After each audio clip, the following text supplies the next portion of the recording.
ఎవరి యందు లీనమవుతుందో ఆ పరమాత్మను మనం తెలుసుకోలేకపోతున్నాం. కానీ ఆ తెలుసుకోలేని వాడెవడో ఎవని యందు ఎవని చేత కలుగుతూ ఎవని యందు లయమవుతుందో అతడే తద్బ్రహ్మ పరమం శాంతం. అది బ్రహ్మము, అది పరమము, అది శాంతము, అది పరమపదము. అది తెలుసుకున్నట్టుకు ఉపకరించే విద్య పేరు పంచబ్రహ్మ విద్య.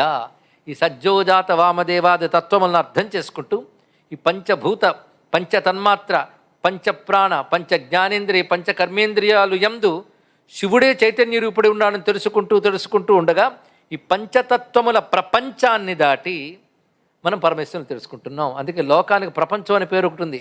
పంచ అనే మాట ఎందుకు వచ్చింది ఒకటి తెలియాలి కదా. పంచ అంటే 5 అండి, కానీ 5 అనే దాన్ని పంచని ఎందుకు అన్నారు కూడా తెలియాలి కదా.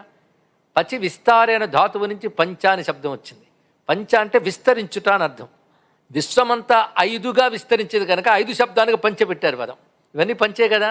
అలాగే ఏదైనా 5 కనుక మీరు లెక్క పెట్టుకోవడానికి కూడా భగవంతుడి చేతికి 5 ఇచ్చాడు. వీళ్ళు ఇంకోటి లేదు, కలుపుకోవాల్సిందే.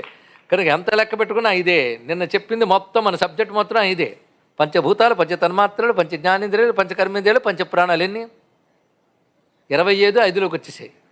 5 × 5 అంతా 5 లెక్క పెట్టుకోవడానికి 5. నువ్వు మిగిలిన కలుపుకో మిగిలినవన్నీ.